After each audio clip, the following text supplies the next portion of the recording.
मदन गोपाल नगर जा रहा था। तभी ट्रेन में एक बैठा व्यक्ति ने उससे कहा, अरे भाई, तुम इस रात के अंधेरे में क्या कर रहे हो? वैसे भी रात है, तुम रात को क्या देख रहे हो? तभी मदन ने कहा, मैं अपना स्टेशन देख रहा हूँ, मेरा स्टेशन जल्दी ही आने वाला है। उस व्यक्ति ने कहा, कौन सा स्टेशन? मदन ने कहा, गोपाल नगर। उस व्यक्ति ने कहा, तुम मत जाओ उस गांव में, वहाँ जो भी जाता है लौट के वापस नहीं आ पाता। वो व्यक्ति वहाँ से चला जाता है। तभी मदन ट्रेन से उतरता है और आसपास देखने लगता है, लेकिन आसपास तो कोई भी नहीं था। एकदम सुनसान रास्ते पे वो बस अकेला था। तभी वो चलने लगता है अकेले रास्ते में।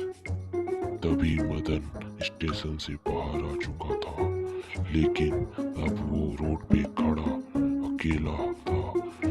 अब वहाँ कोई भी गाड़ी आ जा नहीं रही थी। मदन अकेले ही चलने लगा। मदन को चलते चलते काफ़ी देर हो गए। वो एक भटकते हुए सुनसान रात एक जंगल में घुस गया। वहाँ वो चला थोड़ी देर और उसे एक आवाज़ सुनाई दी। वो जरा रुक के उसे देखा तो उसे हरी आँख पेड़ के पास दिखाई दी। मदन बहुत ही डरा मासूम था। मदन जैसे ही कुछ करता, अगले पल उसमें से एक काली साया उसे आके गर्दन में पकड़ ली। मदन बहुत ही डर चुका था। अब वो कुछ करता इससे पहले वो चुड़ैल उसे मार दी। अगले सुबह पुलिस वालों ने छानबीन की और इंस्पेक्टर विक्रम ने अपने हवलदार से कहा, ये कौन है? ये व्यक्ति कहाँ से आया और यहाँ आके मर गया?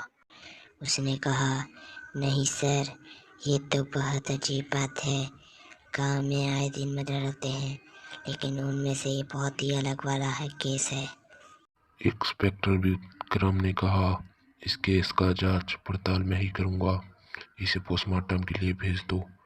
अगले दिन मदन जहाँ काम करने जा रहा था, वहाँ का मैनेजर बहुत ही डरा हुआ सा था। उसने कहा, कल जो हमारा व्यक्ति आने वाला था वो आज आया क्यों नहीं? उसने कहा, सर, वो रास्ते में आ गया था, तभी उसका बहरम तरह से खून हो गया। क्या मदन भी मर गया?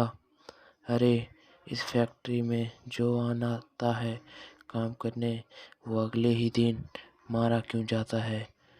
मैं घर जा रहा हूँ, तुम ऑफिस बंद करके चले जाना और रात को कहीं बाहर मत घूमना। ये बात कहकर मैनेजर वहाँ से चला जाता है। पूरा गांव सुनसान सा था। मैनेजर ने सोचा सब सो गए होंगे। मैनेजर तेज अपनी गाड़ी चला के घर के पास आ गया और घर के अंदर जाने लगा। मैनेजर घर के अंदर आते दूसरा कपड़ा पहना और सो गया। मैनेजर सोया ही था कि तभी गेट अचानक खुलने लगे। थोड़ा थोड़ा करके पूरा गेट खुल गया। मैनेजर की नींद खुल गई। उसने डर की आंख से देखा, खिड़कियां बंद खुल रही थी। मैनेजर ने बाहर जाके देखा तो उसके हक्के बक्के गुल हो गए, क्योंकि बाहर अजीब तरह की बहुत सारी चुड़ैल भूत खड़ी थी, वो एक ही जगह।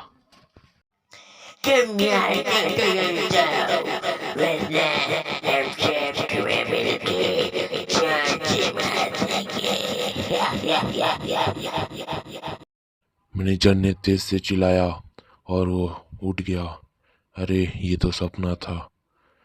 सुबह के 6 बज चुके थे। मैनेजर ने उठा और किचन की ओर चल पड़ा। किचन की ओर जाने के बाद उसने चाय बनाया और चाय पीने लगा। तभी सुबह हो चुकी थी।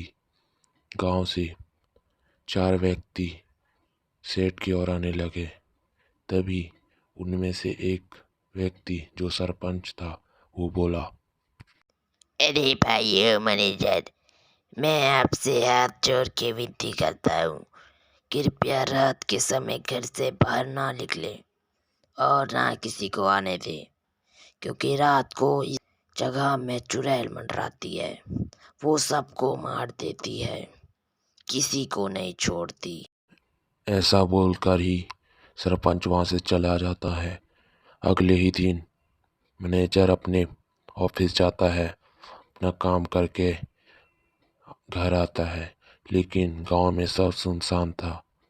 फिर मैनेजर घर आता है, खाना खाता है और बाहर चला जाता है।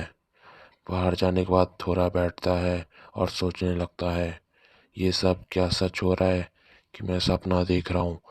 तभी वो सब मुर्दे जो कि मरे थे, मुर्दे को देखकर वो वहाँ से उठकर उनके पास जाता है। पास जाने के बाद उसे अजीब सी आवाज़ आती है, हाँ सेठ हम जहाँ मरे थे तुम वहाँ नहीं मरोगे, क्योंकि तुम्हारी कोई गलती नहीं है। हाँ बस जाते जाते हमें मुक्ति दिलाओ, मुक्ति। हाँ हाँ ने जट डर के मारे चिल्लाया और अगले पल वो बिस्तर से उठा और उसने कहा, ये क्या, ये एक और सपना?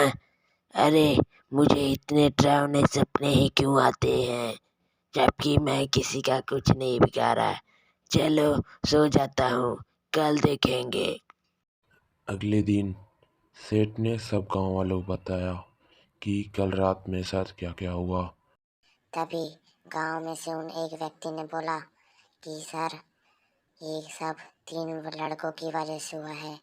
वो 3 लड़के फैक्ट्री में से कुछ केमिकल चुरा के गांव में आके उस केमिकल को फोड़ दिए। केमिकल फूटने की वजह से बूढ़े बच्चे जवान सब मर गए। उनमें से तो कोई बच गए, लेकिन कोई बीमार है। तभी वो रात को बूढ़े बच्चों का आत्मा भटकते रहती है। तो फिर मैनेजर ने कहा कि तुम उन 3 लड़कों को सजा क्यों नहीं दिलाते। तभी सेठ ने कहा, अरे जैसी करनी वैसी भरनी, एक लड़का तो मारा गया, बाकी 2 लड़के मौत और जिंदगी के बीच लड़ रहे हैं। तभी मैनेजर ने अपने पंडित को बुलाया। पंडित बाबा अब फैक्ट्री के अंदर ही काम अपना पूरा करने लगे। उन्होंने कुछ मंत्र पढ़े, तभी वो जितने भी मरे थे वो सब भूत प्रेत वो कलश में समा गए। पंडित उसे उसी फैक्ट्री के एक घर में गाड़ दिया। उस दिन से सब ठीक हो गए। मैनेजर भी खुश, क्योंकि अब नया काम शुरू होने वाला था। साल बीतते गए, अब वहाँ नया फैक्ट्री बनने वाला था। तभी वो फैक्ट्री का तोड़ दिए नया फैक्ट्री बनाने के लिए। अब वो फिर चुड़ैल आज़ाद हो गई और आज भी उस गांव में भटकती है।